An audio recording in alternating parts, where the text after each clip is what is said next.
Hello दोस्तों, कैसे हो आप लोग। आई होप आपसे अच्छे होंगे। तो आज के इस वीडियो में मैं आपको बताने वाला हूँ केमिस्ट्री कॉपी कैसे लिखना है। ठीक है, तो यहाँ पे मैं आपको सैम्पल जो आपको मॉडल पेपर है आपको यूपीएमएसपी की वेबसाइट पे मिल जाएगा। इस साल का जो लेटेस्ट है उसको मैं सॉल्व कराने वाला हूँ। ठीक है, साथ में कॉपी में उसको कैसे करना है सॉल्व, ठीक है, कैसे क्वेश्चन नंबर आंसर नंबर डालना है, कैसे न्यूमेरिकल सॉल्व करने हैं, कैसे थियोरिटिकल क्वेश्चन डेफिनेशन वगैरह लिखनी है, और सबसे इंपॉर्टेंट जो आपका डाउट रहता है कि रिएक्शन को कैसे लिखें। ठीक है, उसमें प्रोडक्ट का नाम हिंदी में लिखें कि इंग्लिश में लिखें। ठीक है, और रिएक्शन को कैसे लिखना है, यहाँ पे ऐसे नीचे इंग्लिश में लिखें कि हिंदी में लिखें। ठीक है, काले पेन से रखें रिएक्शन की नीले पेन से। तो जो आपके बेसिकली छोटे छोटे डाउट हैं उनको आज मैं सॉल्व कराने वाला हूँ और पूरा मॉडल पेपर भी सॉल्व कराने वाला हूँ। तो वीडियो को लास्ट तक जरूर देखिएगा एंड अपने दोस्तों के साथ ज़्यादा ज़्यादा शेयर कीजिए, लाइक कीजिए, कोई भी डाउट हो कमेंट कीजिए। एंड अगर आपने चैनल को आपको सब्सक्राइब नहीं किया है तो ज़रूर सब्सक्राइब कर लीजिए। चलिए स्टार्ट करते हैं वीडियो को। तो यहाँ पे अगर मैं बात करूँ तो आपको जो पहला क्वेश्चन है वो है आपका एमसीक्यू होते हैं 6 क्वेश्चन एक एक नंबर के। ठीक है, तो पहला क्वेश्चन है आपका, यदि एक प्रोटीन के 200 सेंटीमीटर क्यूब जलीय विलयन में 1.26 ग्राम प्रोटीन है तथा 300 केल्विन पर इस विलयन का प्रासरण दाब 2.57 इंटू 10⁻³ बार है तो प्रोटीन का मूलर द्रव्यमान होगा। ठीक है, तो बेसिकली इसमें क्या है कि आपका पी भी इक्वल टू जो CRT वाला फॉर्मूला है वो लगेगा। इसमें आपको V दिया हुआ है आयतन, P दिया हुआ है। ठीक है, और यहाँ पे आपको T दिया है, R की वैल्यू कांस्टेंट होती है। ठीक है, 0.0821। और यहाँ पे आपका जो है ये आपका W दिया है, C इक्वल टू क्या होता है W/M। तो W आपको दिया हुआ है, M की वैल्यू निकालनी है। तो आपको बाकी सारी चीज़ें दी हुई है फॉर्मूले के लिए, एक चीज़ नहीं दी हुई है तो आप कैलकुलेट करके निकाल लीजिए। ठीक है, अब चूंकि ये ऑप्शन MCQ वाला क्वेश्चन है तो इसमें मैंने कॉपी में आपको क्या करना है, पूरा सॉल्व करने की जरूरत नहीं है, मतलब दिखाने की। आप सिर्फ ऑप्शन नंबर लिख दीजिए, आपको 1 नंबर मिल जाएगा। और सॉल्विंग के लिए आप पीछे रफ कार यूज कर सकते हो, मतलब जो बोर्ड की कॉपी का लास्ट पेज हो उसमें आप जो है ये सब कर सकते हो। ठीक है, आपको पूरा सॉल्व करने की जरूरत नहीं है, आपको 1 नंबर अगर आप ऑप्शन नंबर से सही लिखेंगे मिल जाएगा। तो इसका आपका जो है पहला ऑप्शन सही है, 61.022 ग्राम मोल इनवर्स। दूसरा है आपका सकमट तत्वों की मूल अवस्था में नीचे दिए गए दी इलेक्ट्रॉन विन्यासों में कौन सी ऑक्सीकरण अवस्था स्थायी होगी। तो हमें पता है कि जब हाफ फिल होता है, मतलब डी में बेसिकली क्या है 10 होते हैं। ठीक है, टोटल इलेक्ट्रॉन 10 फिल हो सकते हैं, और अगर 5 अगर फिल है तो वो कंपेयर टू जैसे 3 है या 8 है या 4 है उसके कंपेयर में हाफ फिल ज़्यादा स्थायी होता है। ठीक है, इसका आंसर हो जाएगा 3D5। दूसरा, यहाँ पे आप ऑप्शन नंबर भी डाल दीजिए। ठीक है, यहाँ पे आप ऑप्शन नंबर भी डालिए और ऑप्शन में जो लिखा है वो भी लिख दीजिए, जिससे जो है मतलब कोई भी उसको कंफ्यूजन ना हो एग्जामिनर को चेक करने में। तीसरा है आपका संकुल CONH3 का होल 6 Cl2 से विलयन में कितने आयन उत्पन्न होंगे। तो इसका आंसर है 3। ठीक है, क्योंकि इसमें एक आयन आपका होगा CONH3 होल 6, एक ये पूरा आयन होगा। ठीक है, और दूसरा आयन और 2 आयन आपके होंगे Cl के 2Cl-। ठीक है, जल्दबाजी हम क्या करते हैं कि एक और एक दो हम लगा देते हैं, लेकिन इसमें अगर आप टोटल आयन देखेंगे तो 2 Cl के होंगे, एक इसका होगा। तो इसका आंसर हो जाएगा 3। तो ये छोटी छोटी गलतियां जो हम जल्दबाजी में कर देते हैं, इसलिए हर क्वेश्चन को 2 बार पढ़िए और एक बार जब आप आंसर लिखते हैं तो एक बार चेक जरूर कर लीजिए कि आंसर सही है या नहीं। ठीक है, इसका जो घ नंबर आपका है निम्नलिखित यौगिकों के क्वथनांकों का बढ़ता क्रम है। ठीक है, तो इसमें बेसिकली आपका ब्यूटेल्डिहाइड है, ये आपका जो है यहाँ पे ब्यूटेनॉल है। ठीक है, एल्कोहल है, इसमें आपका ईथर है, डाईएथिल ईथर, और इसमें आपका बेसिकली ये एल्केल है। ठीक है, एल्केन है, ब्यूटेन है। तो इसमें आपको जो निकालना है क्वथनांकों का बढ़ता क्रम। तो हमें पता है कि एल्कोहल का सबसे ज़्यादा होता है क्वथनांक। ठीक है, क्योंकि अगर आप देखेंगे तो कार्बन सब में 4 है। ठीक है, तो इसमें बेसिकली आपको जो जो क्रियात्मक समूह उसके बेस पे आप देखेंगे तो OH का सबसे ज़्यादा होता है क्वथनांक, CHO का उससे कम होता है, फिर इसके बाद आपका ईथर, इसके बाद आपका नॉर्मल जो आपकी एल्केन है यहाँ पे ब्यूटेन है। ठीक है, तो ये आपका आंसर है, यहाँ पे आप ऑप्शन नंबर डाल दीजिए। इसके बाद जो आपका अगला क्वेश्चन है वो है आपका ग्रेवियल थैलिमाइड संश्लेषण से बनता है। तो इसका आंसर हो जाएगा प्राथमिक एलिफेटिक एमीन। लास्ट आंसर है आपका माल्टोज बना होता है 2 अणु ग्लूकोज से। तो इसका पहला सही है, तो आपने लिख दिया। तो बेसिकली आपका एक पेज में बन जाता है आराम से। ठीक है, तो यहाँ पे आपने किस तरीके से लिखना है, प्रश्न नंबर डाल दिया। ठीक है, उसके बाद आपको उत्तर नंबर डालना है 1 का 1 खा 1 का। ठीक है, और यहाँ पे आपने बीच में डाल दीजिए, जिससे क्या है कि एग्जामिनर को क्लियरली दिखाई दे कि कौन सा नंबर कौन सा क्वेश्चन आप कर रहे हैं और कौन सा उसका कौन से क्वेश्चन का कौन सा सेक्शन कर रहे हो, का कर रहे हो, खा कर रहे हो। तो उसको आप जो ऐसे अगर इस से बीच से डाल देंगे तो उसको क्लियरली दिखाई देगा, तो उसको कॉपी चेक करने में क्या होगी, इजीनेस होगी। तो इस तरीके से आप लिख सकते हो। इसके अलावा आप क्या कर सकते हो, जैसे अगर आपको बाद में टाइम मिले, मतलब पेपर आपका पूरा सॉल्व हो जाए, सब कुछ क्वेश्चन अटैम्प्ट हो जाए, उसके अलावा आपके पास 5-10 मिनट का टाइम हो तो आप ये भी कर सकते हो, मतलब ऐसे नीचे पटरी से 2 लाइन आप ऐसे खींच सकते हो। ठीक है, तो इससे क्या होगा कि थोड़ा सा वो अच्छा लगेगा मतलब कॉपी थोड़ा सा अच्छी लगेगी, लेकिन अगर टाइम नहीं है तो कोई प्रॉब्लम नहीं है, ऐसे भी आपका सही है। ठीक है, ये आपकी एक्स्ट्रा चीज़ें होती हैं। इसके बाद बात करूं मैं क्वेश्चन नंबर 2 की। इसमें आपके 2 नंबर के 4 क्वेश्चन होते हैं। पहला क्वेश्चन है वांटाप गुणांक की व्याख्या कीजिए, यह अणुसंख्या गुणों से किस प्रकार संबंधित है। ठीक है, तो इसमें एक डेफिनेशन पूछी गई है। तो आपने यहाँ पे क्या प्रश्न नंबर डाला, नए पेज से उत्तर नंबर डाला, फिर आपने यहाँ पे हेडिंग डाली। तो इसको आप काले पेन से डाल दीजिए। ठीक है, इसको आपको स्केच से डालने की जरूरत नहीं है, क्योंकि एक ही हेडिंग है इस क्वेश्चन में, और अगर आप ज़्यादा स्केच का यूज़ करेंगे तो कई बार थोड़ा सा मतलब कॉपी थोड़ी ज़्यादा भरी भरी लगती है। ठीक है, तो इसलिए आप जो है यहाँ पे काले पेन का यूज कीजिए। इसको आप अंडरलाइन चाहे तो स्केच से कर सकते हो, ब्लैक स्केच से ऐसी। ठीक है, इसके बाद फिर आपने यहाँ पे परिभाषा लिखनी है, किसी विलेय के समान आणविक द्रव्यमान या प्रेक्षित आणविक द्रव्यमान के अनुपात को वाल्थॉफ गुणांक कहते हैं। इसे आई से प्रदर्शित करते हैं। अणुसंख्या गुणों के सभी मान के लिए सभी मान विलेय के अनुभार के व्युत्क्रमानुपाती होते हैं। तो आपने संबंध बता दिया। ठीक है, तो आपने परिभाषा लिखी। इसके बाद अगर उसमें फॉर्मूला है तो आपने फॉर्मूला लिख दीजिए, वाल्थॉफ गुणांक आई इक्वल टू समान आणविक द्रव्यमान बटे प्रेक्षित आणविक द्रव्यमान। अगर इसका मात्रक हो कुछ तो वो लिख दीजिए। ठीक है, इसका अगर आप देखेंगे ऐसे जो भी आपके इंपॉर्टेंट वर्ड है, जो मैंने आपको कॉपी कैसे लिखनी है उसकी वीडियो में ही बताया था। ठीक है, उसकी वीडियो आपको प्लेलिस्ट में मिल जाएगी कॉपी वाली। उसमें जो भी आपके इंपॉर्टेंट वर्ड्स हैं, जैसे यहाँ पे आणविक द्रव्यमान इंपॉर्टेंट वर्ड है, प्रेक्षित इंपॉर्टेंट वर्ड है। ठीक है, यहाँ पे व्युत्क्रमानुपाती इंपॉर्टेंट वर्ड है, तो इसको आप या तो अंडरलाइन कर दीजिए या ब्लैक पेन से लिख दीजिए। ठीक है, जिससे जो एग्जाम में उसको क्लियर समझ में आ जाए कि हाँ ये इंपॉर्टेंट वर्ड है, उसको देख के उसे पता चल जाएगा कि आपने आंसर सही लिखा है कि नहीं।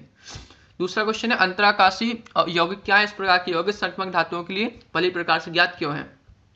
इसमें वही करना है, आपको 1-2 लाइन छोड़ देनी है, उत्तर नंबर डालना है। अब देखिए यहाँ पे क्या है कि दूसरे का का और दूसरे का खा, तो का के बाद खा है, तो मतलब जो एक क्वेश्चन के अंदर की जो सब सेक्शन है, सब पार्ट है, का खा गा गा अंगा, उसको आपको कंटिन्यूली करना है, मतलब एक लाइन छोड़ के करना है। जो नया क्वेश्चन है, दूसरे के बाद तीसरा क्वेश्चन आएगा, तो वो आपको नए पेज से करना है। जैसे अगर आप देखेंगे दूसरे का घा खत्म हो गया, इसका अगर मान यहाँ पे थोड़ी जगह बची भी होती, लेकिन चूंकि नया क्वेश्चन स्टार्ट हो रहा है तो इसको आप नए पेज से करेंगे। ठीक है, तो ये बहुत लोगों का डाउट है कि मतलब कैसे करना है। ठीक है, तो अंतराकाशी यौगिक आपने यहाँ पे हेडिंग डाली, सब हेडिंग। ठीक है, बे यौगिक जिनके क्रिस्टल जालक में परमाणुओं के मध्य रिक्त स्थान अंतराकाशी में छोटे आकार वाले परमाणु जैसे हाइड्रोजन, नाइट्रोजन, कार्बन आदि व्यवस्थित हो जाते हैं, अंतराकाशी यौगिक कहलाते हैं। एग्जाम्पल दे दिए 2-3। ठीक है, TiCmN4 नाइट्रोजन।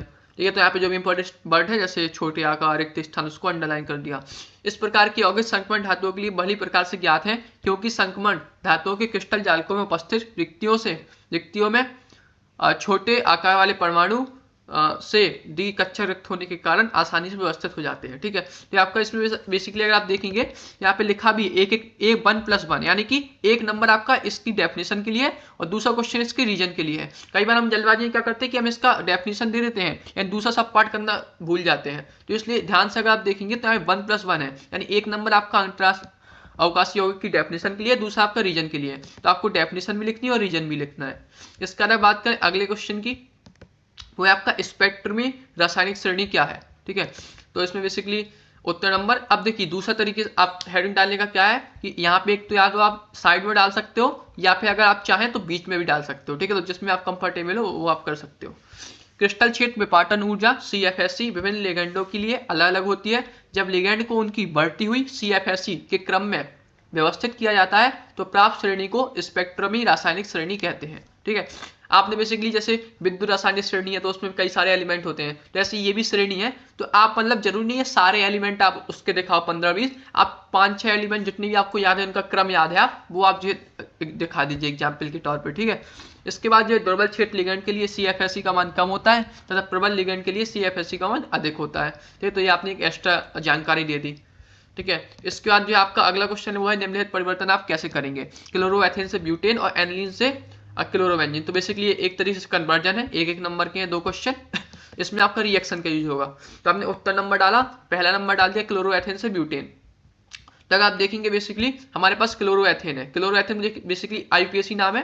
ठीक है, और अगर वैसे नॉर्मल नाम देखें तो एथिल क्लोराइड, और इससे हमें क्या लाना है, ब्यूटेन लाना है। ठीक है, तो अगर आप देखेंगे जो हमारी बोर्ड अभिक्रिया होती है उसमें हम क्या करते हैं, यहाँ पे मान एथेन में 2 कार्बन है और हमें चाहिए 4 कार्बन, तो डबल करने के लिए हम क्या करते हैं कि एथिल क्लोराइड की क्रिया सोडियम से करा देते हैं। बेसिकली बोर्ड अभी क्रिया है ड्राई ईथर की उपस्थिति में, इससे हमारे ब्यूटेन बन जाता है। ठीक है, तो आपने बेसिकली रिएक्शन लिख दी। ठीक है, तो कन्वर्जन जैसे यहाँ पे कई कन्वर्जन होते हैं जिसमें मतलब एक ही स्टेप में हो जाता है। ठीक है, तो अगर आप देखेंगे तो ये आपकी जो है नेमिंग रिएक्शन है, और ये आपको जो क्लोरोएथेन की मतलब एथिल क्लोराइड के उसमें आपको मिल जाएगा रासायनिक गुण में, एथिल ब्रोमाइड क्लोराइड, इसके रासायनिक गुण में मिल जाएगा। तो इसलिए जो है जितने भी आपके कंपाउंड है सारे के अगर आपको रासायनिक गुण पता है, सारे की बनाने की विधियां पता है ना, तो आपको जो है कन्वर्जन भी मोस्टली बन जाते हैं, ठीक है, क्योंकि उन्हीं से रिलेटेड होते हैं, उन्हीं से आपकी कन्वर्जन होती है, ठीक है, उन्हीं रिएक्शन का यूज करके।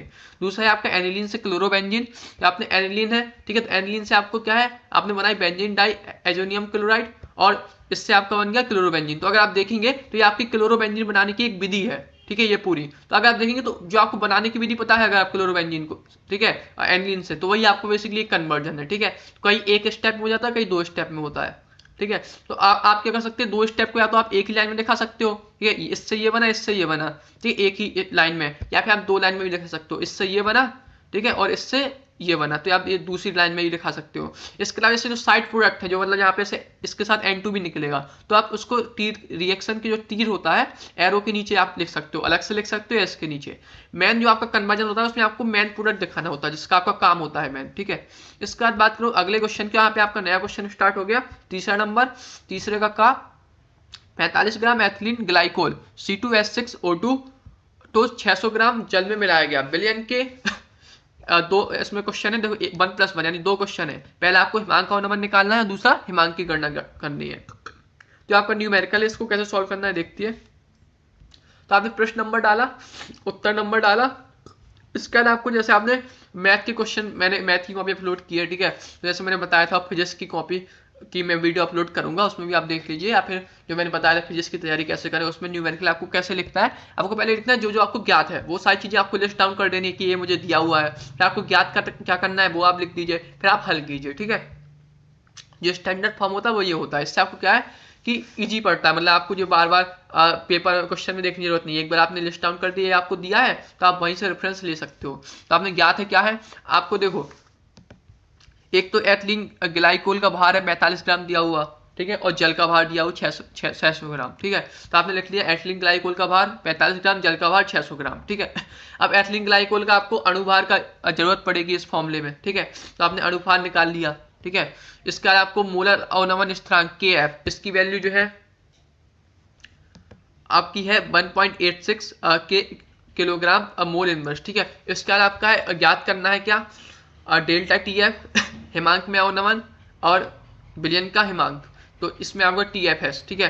तो अगर आप देखेंगे तो इसमें जो है KF की वैल्यू अगर आप देखेंगे क्वेश्चन में नहीं है, तो ये थोड़ा सा क्वेश्चन में मिसप्रिंट है, मतलब इसमें ये चीज़ देनी चाहिए थी, क्योंकि इसके बिना यूज इसका बिना इसको दिए हुए इसका जो आंसर नहीं निकल सकता, ठीक है। तो ये जो है क्वेश्चन में थोड़ा मिसप्रिंट है, और लेकिन बोर्ड में जो आपके क्वेश्चन आते हैं बिल्कुल सही आते हैं, तो आप चिंता मत करिए। तो यहाँ पे जो है ये चीज़ भी जो है मिसप्रिंट है, मतलब देना भूल गया, लेकिन ये भी चीज़ इंक्लूडेड है।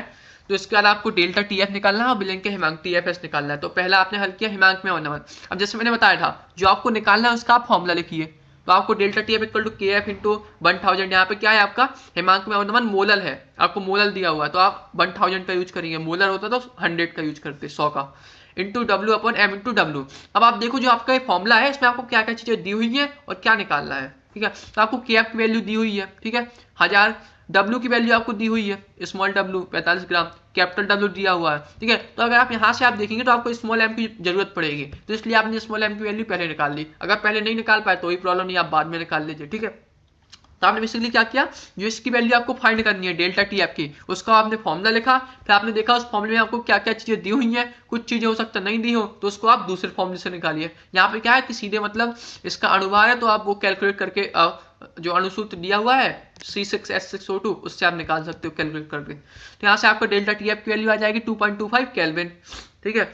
दूसरा आपका क्वेश्चन पूछा शुद्ध जल का बिलियन का हिमांक TFS, तो आपने क्या किया, तुरंत आपने देखा TFS का फॉर्मूला क्या है, तो आपको ये फॉर्मूला पता चला कि ये वाला फॉर्मूला होता है delta TF equal to TFO minus TFS 0, ये फॉर्मूला होता है। तो इसमें आपको देखो डेल्टा TF की वैल्यू तो अभी निकाली आपने, TF की वैल्यू चाहिए, TF 0, यानी इसका मतलब क्या शुद्ध जल का हिमांक। तो ये आपको बेसिकली क्या है कि ये 0 डिग्री सेल्सियस होता है, ठीक है, जल का क्वथनांक क्या होता है 100 डिग्री और हिमांक होता है 0 डिग्री, ठीक है। तो या तो आपको ये क्वेश्चन में देगा, नहीं देगा तो मतलब ये आपकी नॉर्मल चीज़ है, मतलब पता होती है, ठीक है। इससे आपको केल्विन में चेंज कर देगा कि ये केल्विन में है, इसको केल्विन में चेंज कर दिया, तो इसमें फॉर्मूले में रखा, आपकी वैल्यू आ गई। तो आपको क्या किया, आपने पहले जो फॉर्मूला आपको जिस चीज़ की वैल्यू पूछी है उसका फॉर्मूला लिखा, मतलब जिस जो वैल्यू आपको फाइंड करनी है उसका फॉर्मूला लिखा, फिर उसमें देखा आपको क्या क्या चीज़ें पता है ऑलरेडी, क्या क्या पता करनी है, जो जो नहीं दी हुई है डायरेक्टली उसको दूसरे फॉर्मूले से आप निकालिए, उसके लिए आपको कुछ वैल्यू दी होंगी दूसरी, ठीक है।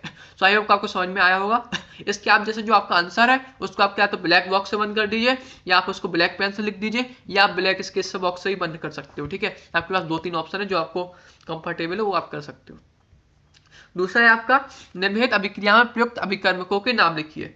पहला प्राथमिक अल्कोहल का कार्बोक्सिलिक अम्ल ऑक्सीकरण, दूसरा है प्रोपिन टू ऑल का प्रोपिन विनेजल। बेसिकली यहाँ पे उत्प्रेरक का नाम लिखना है, ठीक है। तो इसका आंसर देखते हैं तीसरे का खा।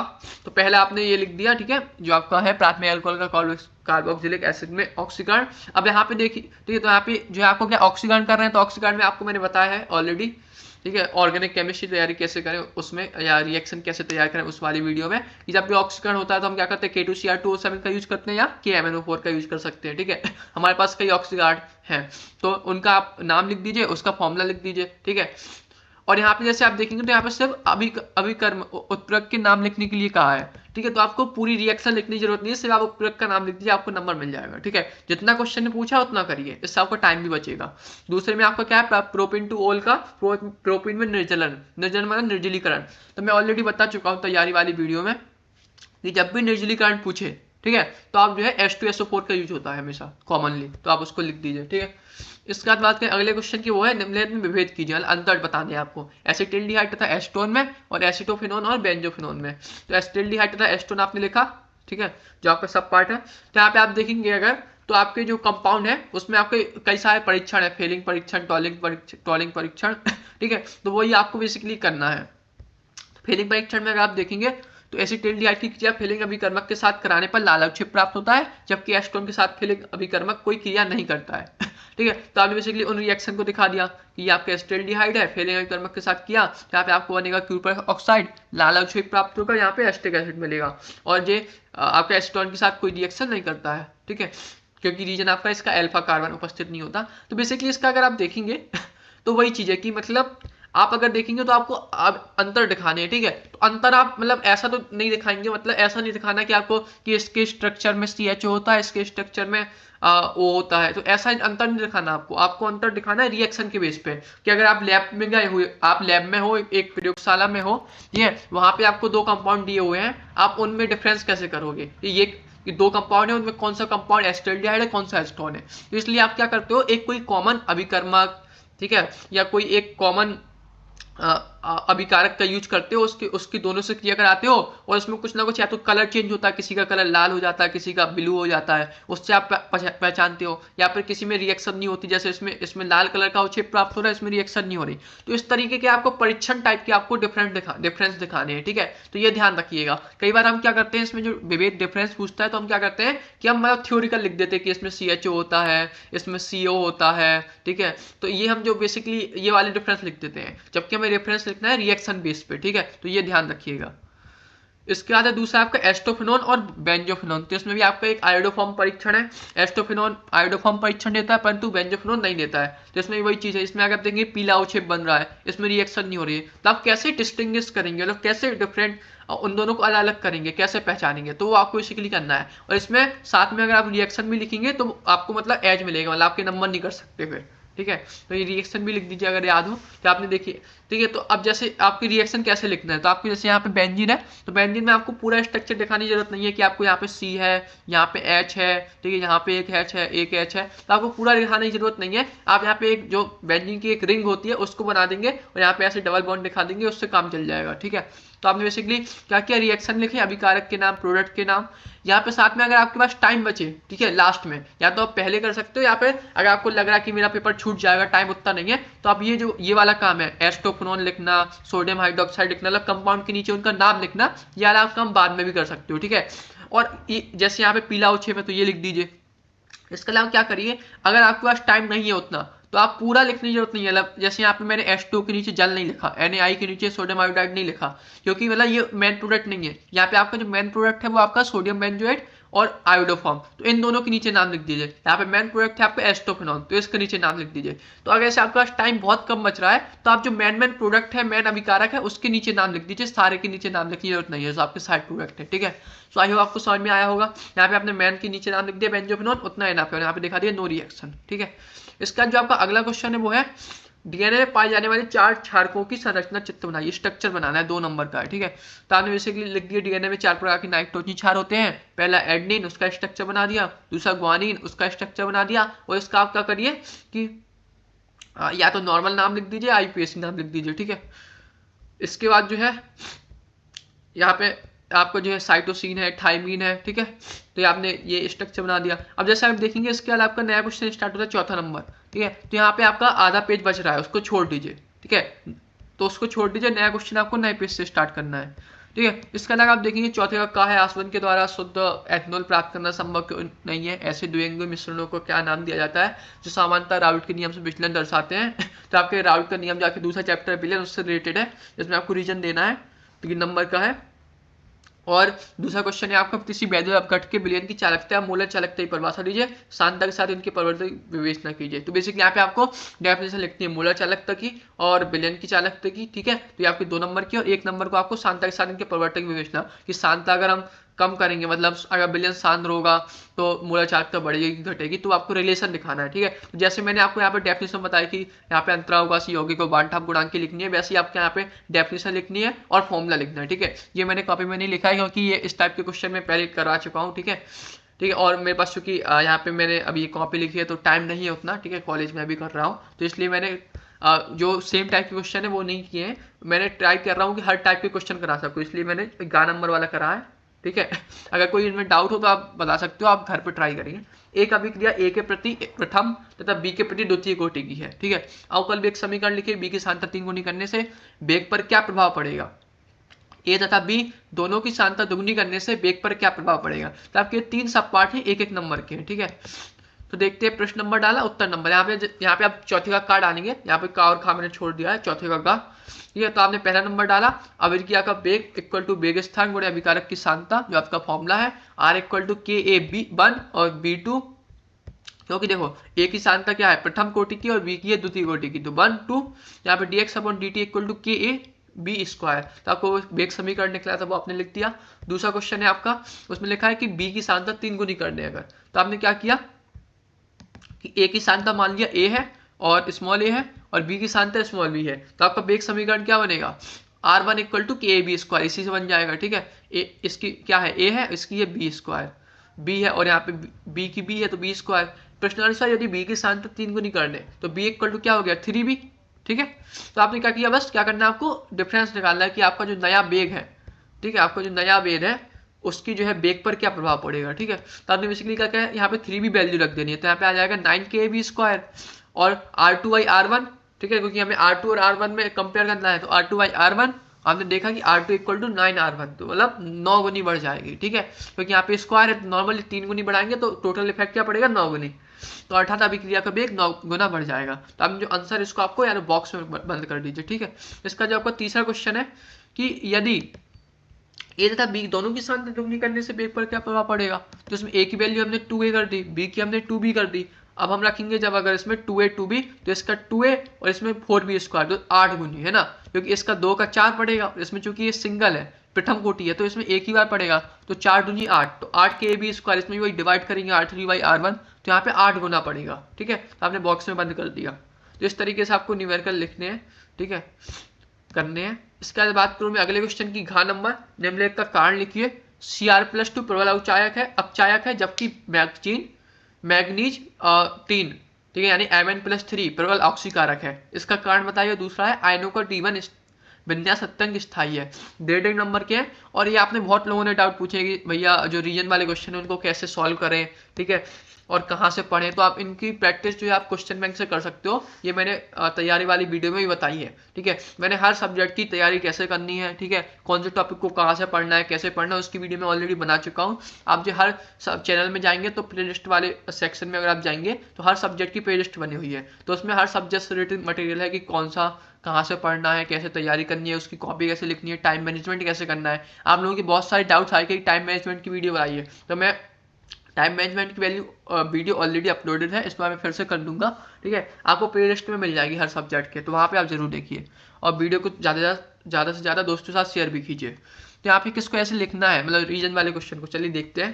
तो उत्तर नंबर पहला, तो आपने CR+2 रीजन लिखा प्रबल अवचायक है क्योंकि इसमें 3D4 से 3D3 का परिवर्तन निहित है, तो और डी कक्षक के विभाजन के कारण 3D3 विन्यास और T3 2G अधिक स्थायी है, जबकि Mn+3 के ऑक्सीकरण गुणों में 3D4 से 3D5 का परिवर्तन होता है तथा 3D5 अर्धपूर्ण होने के कारण हाफ फेल, जो मैंने आपका MCQ क्वेश्चन था, ठीक है, अर्धपूर्ण होने के कारण अधिक स्थायी विन्यास है। यही कारण है कि Mn+3 प्रबल ऑक्सीकारक है। तो आपने रीजन बता दिया, ठीक है। अब क्या कर सकते हो आप, 1.5 नंबर का है, तो इसको आप जो है जो आपके मतलब जो आपने यहाँ पे लिखा है उसको आप विजुलाइज करके मतलब दिखा सकते हो कि स्ट्रक्चर बना के कि कैसे है मतलब ये। तो आपने CR की आपने इलेक्ट्रॉन विन्यास लिखा, CR+2 का क्या होगा, एक इलेक्ट्रॉन यहाँ से निकलेगा, ठीक है, एक इलेक्ट्रॉन यहाँ से निकलेगा, 3D4 हो जाएगा, ठीक है। अब 3D4 क्या है, यहाँ पे अस्थायी है, तो इसमें क्या है कि डी कक्षक का विभाजन हो जाएगा, डी कक्षक विभाजन होगा तो 2 में विभाजित होता है, ठीक है। एक आपका होता है T2G और एक होता है EG। T2G में आपके चारों इलेक्ट्रॉन आ जाएंगे। अब हम इसमें क्या कर रहे हैं, अगर आप देखेंगे तो यहाँ आपका 4 है, और जैसे यहाँ पे लिखा भी है कि 3D3 क्या है, ज़्यादा स्थायी होता है, ठीक है। तो यहाँ से एक इलेक्ट्रॉन अगर हम निकालेंगे तो ये ज़्यादा स्थायी होगा, हाफ फेल होगा क्योंकि 3 है ना। तो इसलिए हमने जब एक इलेक्ट्रॉन निकालने के मतलब क्या हुआ, कि CR+2 से हम CR+3 मतलब एक इलेक्ट्रॉन और निकालना है। यहाँ पे रिएक्शन भी आप दिखा सकते हो, CR+2 CR3+3 प्लस इलेक्ट्रॉन, है ना। यानी कि इसका मतलब क्या हो रहा है, इसका ऑक्सीकरण हो रहा है, ठीक है। अपचायक मतलब क्या है, अपचायक मतलब होता है जो दूसरों का अपचयन करे और खुद का ऑक्सीकरण करे, तो यहाँ पे खुद का ऑक्सीकरण हो रहा है, ठीक है। तो इसलिए आपका देखेंगे CR+2 क्या है, प्रबल अवचायक है, ठीक है।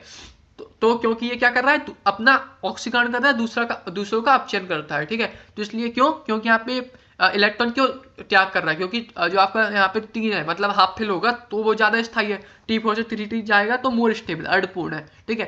तो इसलिए यहाँ पे ये अपचायक है। Mn में आप दिखा सकते हैं ऐसे कि Mn अगर आपने किया AR मतलब ऑर्गन 4s2 3D5 पूरा लिखने की जरूरत नहीं है, आप ऑर्गन और उसके साथ जो आगे का मतलब आपकी है Mn+3 AR और यहाँ से 3 इलेक्ट्रॉन निकलेंगे S से 2 और D से 1, तो 3D4।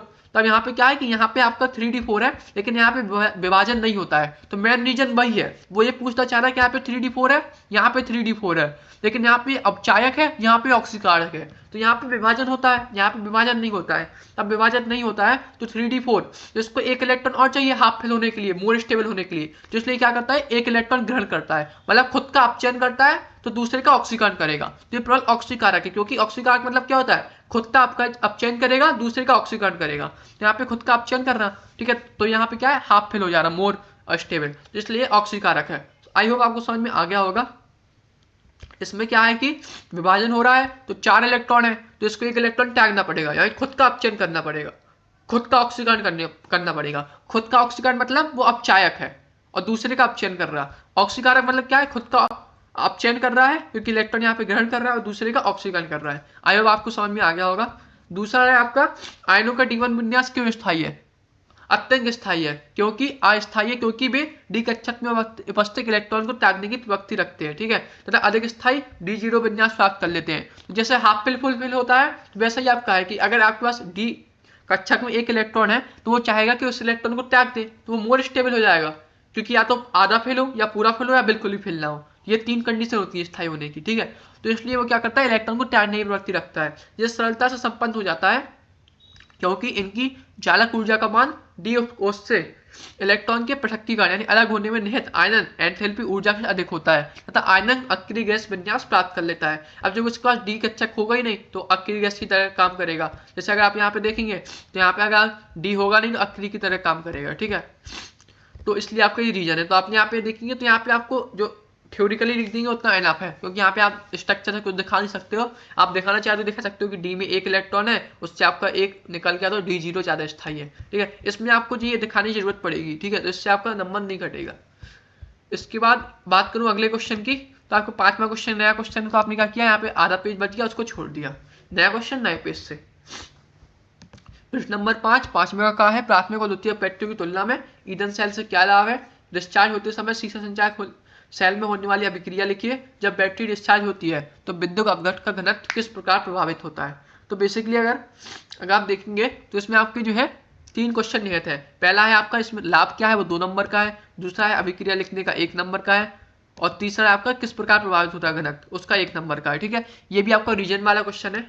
तो इसमें आप देखेंगे प्राथमिक बैटरी में सीमित अभिकारक होते हैं और अभिकारकों के पूर्ण उपभोग के बाद काम करना बंद कर देते हैं। इस प्रकार इन्हें पुनः चार्ज नहीं किया जा सकता है। द्वितीयक बैटरियां रिचार्जेबल होती हैं, लेकिन बैटरी चार्ज करने के लिए आवश्यक समय बहुत लंबा होता है, जबकि ईंधन सेलों को समय समय पर रिचार्जिंग की आवश्यकता नहीं होती है और ना ही ईंधन की आपूर्ति होने पर वे काम करना बंद कर देते हैं, इसलिए ईंधन सेल अधिक लाभकारी है। तो आपने रीजन बता दिया कि एक तो ने बार बार रिचार्ज नहीं करना होता है, दूसरा अगर ईंधन खत्म भी हो गया तो वे तुरंत काम करना बंद नहीं करते। ठीक है और ठीक है, तो वे तुरंत काम करना बंद नहीं करते, वो चलते रहते हैं। ठीक है, तो इसलिए आपने पहला रीजन दे दिया कि जो ईंधन सेल है वो क्यों ज्यादा लाभदायक है। ठीक है, और दूसरा है डिस्चार्ज होते समय शीतल संचय सेल में होने वाली अभिक्रिया लिखिए। ठीक है, तो इसमें आपने क्या है अभिक्रिया लिख दीजिए। डिस्चार्ज होते समय शीतल संचय सेल में होने वाली अभिक्रिया Pb plus PbO2 plus 2H2SO4 discharge 2 PbSO4 plus 2H2O। तो इसमें आपको नीचे नाम लिख दीजिए कि इसका नाम लेड सल्फेट है, इसका नाम लेड ऑक्साइड है, इसका नाम लेड है, इसका नाम सल्फ्यूरिक अम्ल है। जो मैन है वो लिख दीजिए, इसका नाम लिख दीजिए। ठीक है, इसका नाम लिख दीजिए अगर पूरा टाइम नहीं मिल रहा। और इसके अलावा जो एक चीज़ है कॉमन मैं बहुत बार बता चुका हूँ, जो भी इंपॉर्टेंट वर्ड हो उसको आप क्या कर दीजिए अंडरलाइन कर दीजिए। जैसे यहाँ पे रिचार्जेबल, यहाँ पे आवश्यकता नहीं होती है। ठीक है, तो ये सब चीज़ें आप अंडरलाइन कर दीजिए, काले पेन से लिख दीजिए। तीसरा क्वेश्चन था कि घनत्व पर क्या प्रभाव होता है। तो डिस्चार्ज करने पर एनोड का Pb और लेड और कैथोड का लेड ऑक्साइड पूरी तरह से लेड सल्फेट पे परिवर्तित हो जाता है, जैसे रिएक्शन में दिखा रहा है। सांड H2SO4 अभिक्रिया में उत्पादित जल से तनु हो जाता है। और यहाँ पे क्या है जल बन रहा है ना H2O, तो क्या कर रहा है वो सांड H2SO4 यहाँ पे है, उसको जल को क्या कर रहा है तनु कर रहा है। तो अभिक्रिया के बाद सल्फ्यूरिक अम्ल पूरी तरह से समाप्त हो जाता है और इस प्रकार विलयन की सांद्रता कम हो जाती है और विलयन का घनत्व भी कम हो जाता है। तो बेसिकली क्या है कि ये क्या करता है कि जो H2O बन रहा है ना रिएक्शन में, तो ये H2SO4 की सांद्रता को कम कर दे रहा है। तो धीरे धीरे H2SO4 की सांद्रता कम होती जाती है, तो इसलिए घनत्व भी कम हो जाता है। तो ये इसका रीजन है। इसके बाद बात करूँ मैं अगले क्वेश्चन की, 5वें का खा, इसमें 2 क्वेश्चन है, दोनों नंबर के। प्रथम कोटि की अभिक्रिया के लिए वेग स्थिरांक 60 सेकंड इनवर्स है और अभिक्रिया को अपनी प्रारंभिक सांद्रता से 1/16 भाग रह जाने में कितना समय लगेगा। तो जैसे मैंने बताया था इनऑर्गेनिक केमिस्ट्री की जो है आप प्रिपरेशन कैसे करें, फिजिकल केमिस्ट्री की इंपॉर्टेंट टॉपिक्स की वीडियो मैं ऑलरेडी अपलोड कर चुका हूँ, आपको प्लेलिस्ट में मिल जाएगी केमिस्ट्री की। ठीक है, आप सर्च कर लीजिए। ठीक है, तो उसमें मैंने बताया था एक क्वेश्चन आपका जो है इस चैप्टर से आता है रासायनिक बलगतिकी से। ठीक है, तो इसी टाइप का क्वेश्चन आता है। तो देखिए इसको कैसे करना है सॉल्व। आपने उत्तर नंबर डाला, पहला दिया है, जो आपको दिया है वो आपने लिख दिया, प्रथम कोटि अभिक्रिया का बेग स्थान आपको दिया है। ठीक है, तो आपको रिएक्शन क्या है A to B है आपका। यहाँ पे मान लिया कि स्टार्टिंग में इसका सांद्रता A थी, इसका 0, मतलब स्टार्टिंग में ऑब्वियसली क्या है अभिकारक पूरा है और उत्पाद बिल्कुल भी चेंज नहीं हुआ, मतलब कन्वर्जन भी बिल्कुल भी नहीं हुआ, अभिकारक उत्पाद 0 है। T सेकंड बार हमने मान लिया सांद्रता इससे x कम हो गई, वो x क्या है प्रोडक्ट में चेंज हो गई। तो माना प्रारंभिक सांद्रता equal to A mole per litre, A minus X equal to A/16, क्योंकि इसमें क्या लिखा है सांद्रता से 1/16 भाग रह जाने पर प्रारंभिक सांद्रता से, यानी A माइनस एक्स कितना होगा A/16। इसको समझिए, ये मैन आपका है। अगर आपने ये समझ लिया कि A/16 आखिर है क्या, क्योंकि हमें ये समझ में नहीं आता कि A/16 है। ठीक है, यहाँ पे क्या 1/16 यानी तो प्रारंभिक सांद्रता क्या A है। अगर आप यहाँ पे 1 मानेंगे तो 1/16, तो A/16 क्या है x की वैल्यू है या A माइनस एक्स की वैल्यू। अगर ये समझ में आ गया तो आपका क्वेश्चन बन जाता है। कई बार हम गलती इसी में करते हैं कि हमें ये समझ में नहीं आता है कि इसकी वैल्यू हमें दी हुई है कि इसकी वैल्यू दी हुई है, इसकी वैल्यू दी हुई है। अब प्रथम कोटि अभिक्रिया के लिए हमारा समीकरण है, उसको हमने लिखा कि equal to 2.303 upon T log on the base 10 A अपॉन A minus X T equal to. ठीक है, तो यहाँ पे आप वैल्यू रख दीजिए AY16, सॉल्व करेंगे तो इसकी वैल्यू आ जाएगी 0.046। ठीक है, तो यहाँ पे बेसिकली क्या है कि 4.6 यहाँ पे इस साइड जाएगा, 2 राइट साइड शिफ्ट होगा, 10⁻⁻2 सेकंड। ठीक है, इसको आप बॉक्स में बंद कर दीजिए। इसी तरीके से आपको दूसरा नंबर करना है। ठीक है, अपने मन से ट्राई कीजिए। गा नंबर है आपका, पहला ग्लूकोज और फ्रक्टोज के 2 सामायिक रासायनिक गुणों के समीकरण लिखिए और A और C मान लीजिए क्यों आवश्यक, तो ये रीजन वाला क्वेश्चन है। और दूसरा आपका द्विदंतुर तथा उभयदंतुर लिगेंड से क्या तात्पर्य, क्लियर प्रवाह से क्या आवश्यक है, क्या अभिप्राय है। बेसिकली आपका डेफिनेशन वाले क्वेश्चन है, जैसे मैंने आपको पहले बता चुके हैं डेफिनेशन वाले क्वेश्चन में, उसी तरीके से आपको अटेंड करना है। आपको परिभाषा लिखनी है, अगर एग्जाम्पल हो तो एग्जाम्पल लिखिए, फॉर्मुला है तो फॉर्मुला लिख दीजिए। ठीक है, इसके बाद बात करूँ 6वां क्वेश्चन। यहाँ से आपके जो 5-5 नंबर वाले क्वेश्चन वो स्टार्ट होते हैं और आप लोगों के जो डाउट होते हैं कि रिएक्शन को कैसे लिखना है, कन्वर्जन कैसे करना है, तो वो आपके जो क्वेश्चन है वो यहाँ पे आते हैं। तो वो देखते हैं कैसे करना है। क्या 5 क्वेश्चन एक नंबर के, क्या होता है जब मेथिल क्लोराइड की अभिक्रिया KCN से होती है, देखते हैं।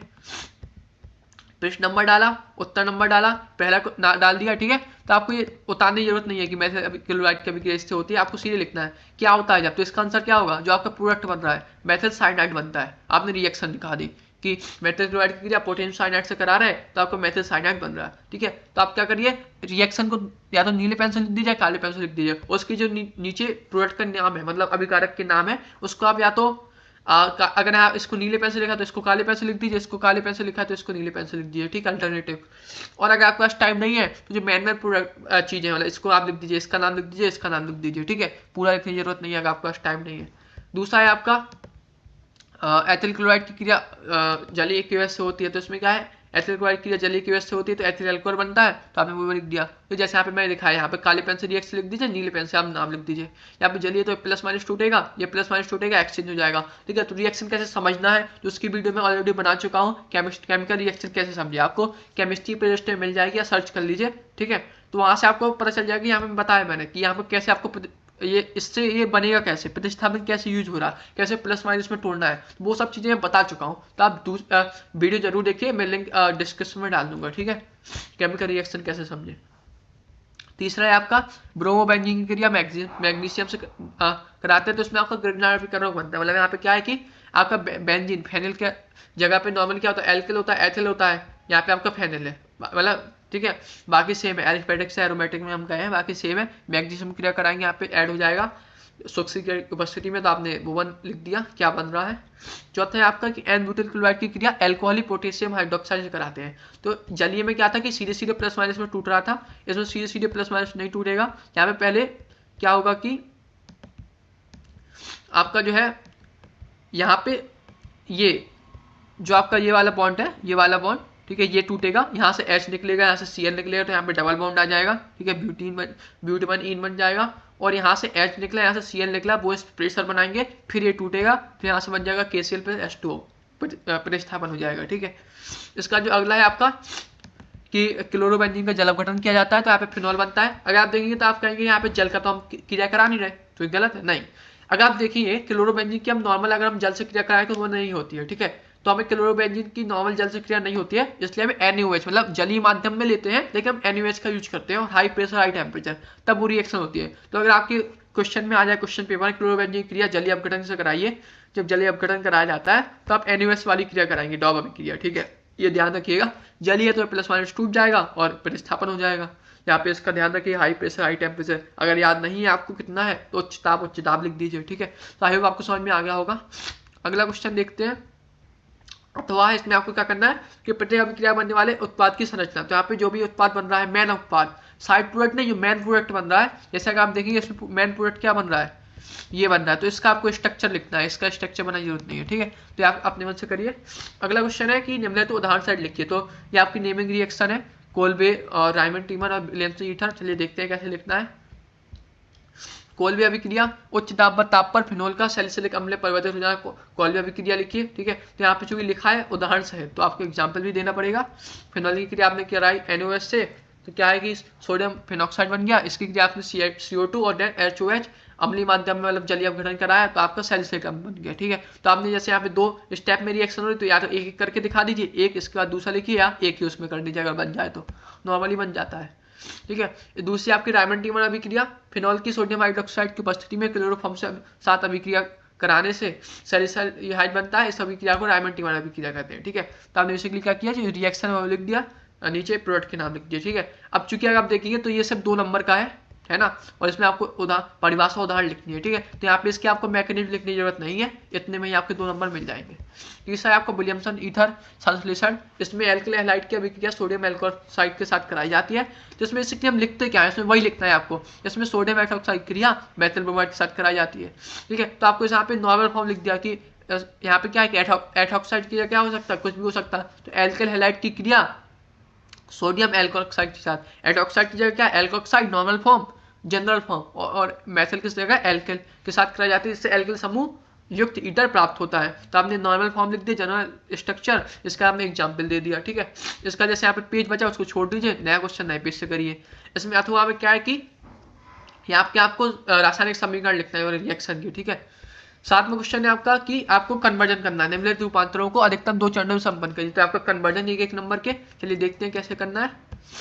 प्रश्न नंबर डाला, उत्तर नंबर डाला, पहला ब्रोमोबेंजीन से 1 फेनल एथेनॉल, ठीक है। तो आपको ब्रोमोबेंजीन आपने बना लिख दिया और 1 फेनल एथेनॉल लिख दिया, ठीक है। अगर आप देखेंगे तो जो है इससे हमने क्या किया कि आपका जो है फेनल मैग्नीशियम ब्रोमाइड बना दिया, जो आपका गिब्रेलिन कार्बोनिक वाली रिएक्शन होती है। इससे हमें क्या बना दिया हमने कि हमने CH3CHO की क्रिया कराई और जलीय अपघटन कराया अम्लीय माध्यम में, तो आपका ये बन जाएगा 1 फेनल एथेनॉल।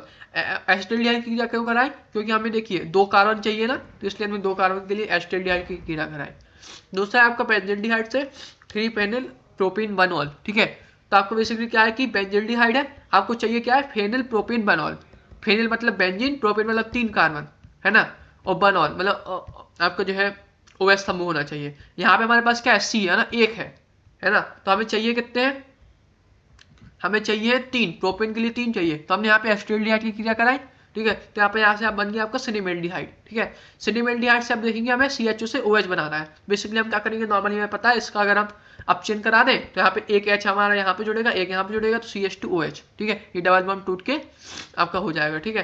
तो बेसिकली नॉर्मल, अब आपको नॉर्मल पता होना चाहिए कि अगर हमें एसिटाल्डिहाइड से आपका अल्कोहल बनाना है तो हम क्या करें, अल्कोहल से अगर हमें एसिटिक एसिड बनाना है तो क्या करें। तो इसमें हम बेसिकली हाइड्रो मतलब अपचयन कराते हैं, ऑक्सीकरण कराते हैं, ठीक है। तो वो हमें पता होनी चाहिए।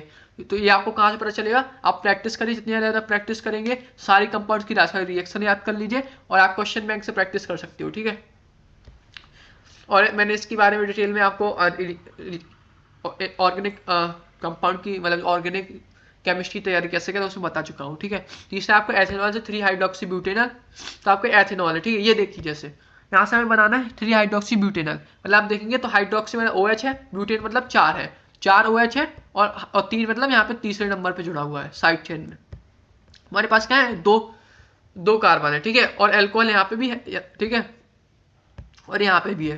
तो हमारे पास दो है, मतलब क्या है, आपके पास 2 कार्बन है, हमें चाहिए कितनी है, 4 चाहिए। तो हम बेसिकली क्या कर देंगे, पहले तो हमें क्या यहाँ पे देखेंगे तो ब्यूटेनॉल है मतलब एल्डिहाइड है, तो हमें अल्कोहल से एल्डिहाइड बनाना है, क्या करेंगे, ऑक्सीकरण करेंगे। अब यहाँ पे देखिए एसिटाल्डिहाइड से मतलब CHO से OH बनाने के लिए हमने अपचयन किया, तो OH से CHO बनाने के लिए हम क्या करेंगे, ऑक्सीकरण करेंगे, तो ऑक्सीडेशन कर दिया, ठीक है।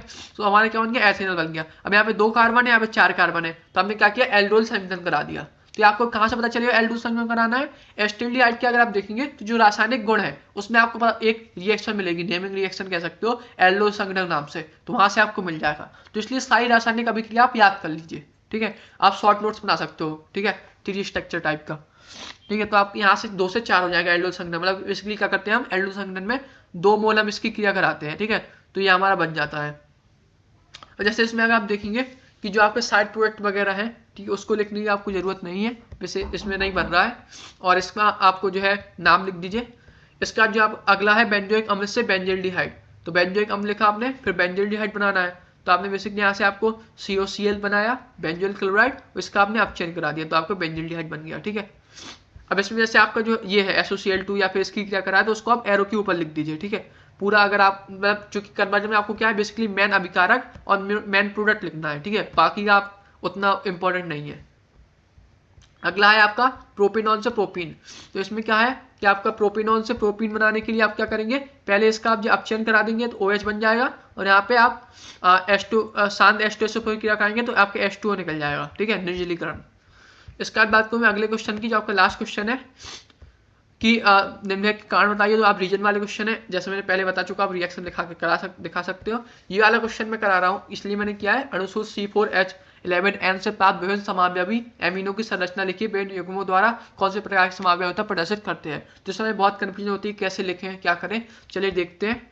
तो इसमें क्या है कि थोड़ा क्वेश्चन रिस्की होता है, मतलब अगर आपको समावयवी वाले क्वेश्चन में क्या है कि हमें टोटल नंबर निकालने हैं, ठीक है, कितने बनेंगे और सारे इससे कितने स्ट्रक्चर बनेंगे सारे। कई बार हम क्या करते हैं कि 2-3 स्ट्रक्चर 1-2 स्ट्रक्चर भूल जाते हैं, जैसे इसमें 8 बनेंगे, तो आप बनाएंगे अगर तो 5-6 बनेंगे, 7 बनेंगे, तो इसमें थोड़ा रिस्क होता है। तो इसलिए ट्राई करिए कि जो ऑप्शन में दूसरा क्वेश्चन है उसको अटेम्प्ट करिए, अगर वो नहीं बन रहा है तो फिर आप इसको अटेम्प्ट करिए, ठीक है। इसमें 8 समावयवी संभव है। यहाँ पे आप अच्छा, यहाँ पे हम अथवा वाला क्वेश्चन कर रहे हैं तो अथवा लिख दीजिए, ठीक है, ब्लैक पेन से या स्केच से। तो आपने 8 का आपने क्या स्ट्रक्चर बनाया, नाम लिख दीजिए, ठीक है, IUPAC या नॉर्मल जनरल वाले, ठीक है। इसके बाद जो है आपको जैसे यहाँ पे कटिंग होगी तो उसको आप क्लियर स्केच से काट दीजिए। इसके बाद जो आपका क्वेश्चन है इसी में विभिन्न युग्मों द्वारा कौन से प्रकार की समयावयवता प्रदर्शित करते हैं, ठीक है। तो यहाँ पे श्रृंखला समावयवी पहला, दूसरा, तीसरा, चौथा, तो कौन कौन से ग्रुप प्रदर्शित कर रहे हैं उनका नाम लिख दीजिए। स्थान समयावयवी, समावयवी, मध्यावयवी, क्रियात्मक समावयवी, ठीक है, तो उनका आप नाम लिख दीजिए। इसके बाद बात करूँ मैं अगला क्वेश्चन की, वो है एथेनॉलिक NH3 की C2H5Cl के साथ अभिक्रिया का रासायनिक समीकरण लिखिए, ठीक है। तो आपने बेसिकली क्या है, क्लोरोएथेन की कितनी अमोनियस करानी है, ये 3-4 स्टेप वाली होती है। तो यहाँ पे क्या है कि इसमें प्लस माइनस में टूटेगा तो NH2 इसमें जुड़ जाएगा, H यहाँ पे आ जाएगा, HCl निकल जाएगा। साइड प्रोडक्ट है, इसको आप नीचे लिख दीजिए, अलग से लिखने की जरूरत नहीं है। फिर यहाँ पे फिर आप C2H5Cl की क्रिया कराएंगे तो यहाँ पे क्या है कि C2H5 जुड़ जाएगा, HCl निकल जाएगा। तो यहाँ पे बेसिकली क्या है कि यहाँ से फिर C2H5Cl क्रिया कराएंगे तो एक H फिर निकल जाएगा, फिर क्रिया कराएंगे तो यहाँ पे क्या है बेसिकली प्लस माइनस। तो अगर आप देखेंगे तो यहाँ पे प्राथमिक एमीन बनेगा, यहाँ द्वितीयक, यहाँ तृतीयक, यहाँ टेट्रा, ठीक है, टेट्रा एमोनियम क्लोराइड। तो आपको बेसिकली ये दिखा देना है। तो आप जैसे क्या कर सकते हो कि जैसे यहाँ पे 1 स्टेप, 2 स्टेप, 3 स्टेप, 4 स्टेप में है तो एक एक करके आप पूरा लिस्ट आउट कर सकते हो, या अगर आप चाहें तो ऐसा भी आप कर सकते हो, ठीक है, जिसमें आप कंफर्टेबल हो। तो यहाँ पे आपका ये पेपर एंड होता है। अगर आपको कोई डाउट हो, ठीक है, अगर आप वाले क्वेश्चन नहीं बनता तो कमेंट कर दीजिए, वीडियो के साथ शेयर करिए, लाइक कीजिए। और जैसे लास्ट में आप क्या कर सकते हैं, पेपर आपका खत्म हो जाए तो आप यहाँ पे क्रॉस बना दीजिए और रोल नंबर अंकों में शब्दों में लिख दीजिए, ठीक है। सो आए आपको वीडियो पसंद आई होगी, अगर कोई डाउट हो तो कमेंट कीजिए, दोस्तों से ज़्यादा शेयर कीजिए, ठीक है, और जिससे ज़्यादा लोगों के साथ इस वीडियो को पहुंचे। फिजिक्स की कॉपी की वीडियो में जल्दी अपलोड करूंगा। टाइम मैनेजमेंट की वीडियो में ऑलरेडी अपलोड कर चुका हूं, आप प्लेलिस्ट में जाकर देख सकते हो, पिछले साल की थी, या फिर मैं इस बार फिर से री अपलोड कर दूंगा। और सारी सब्जेक्ट कैसे तैयारी करनी है, इंपॉर्टेंट क्वेश्चंस की, मैथ वगैरह की मैं ऑलरेडी अपलोड कर चुका हूँ। फिजिक्स आपको मैं हर सब्जेक्ट की प्लेलिस्ट की वीडियो हर चैनल में आप जाएंगे प्लेलिस्ट वाले सेक्शन में, हर और प्लेलिस्ट में क्या करेंगे, हर सब्जेक्ट की प्लेलिस्ट मिल जाएगी, मैथ की प्लेलिस्ट मिल जाएगी, इंग्लिश की, केमिस्ट्री की, हिंदी की, ठीक है, और जो है आपकी कॉपी वाली प्लेलिस्ट मिल जाएगी, ठीक है। तो वहाँ पे आप देखेंगे तो वहाँ पे आपको उसका सब्जेक्ट से रिलेटेड पूरा मटेरियल मिल जाएगा, तो आप जरूर देखिए। अभी तक आपने सब्सक्राइब नहीं किया तो सब्सक्राइब कर लीजिए। कोई भी डाउट हो कमेंट कीजिए, लाइक कीजिए, शेयर कीजिए ज़्यादा दोस्तों के साथ, ठीक है। Thank you very much, all the best for board exam.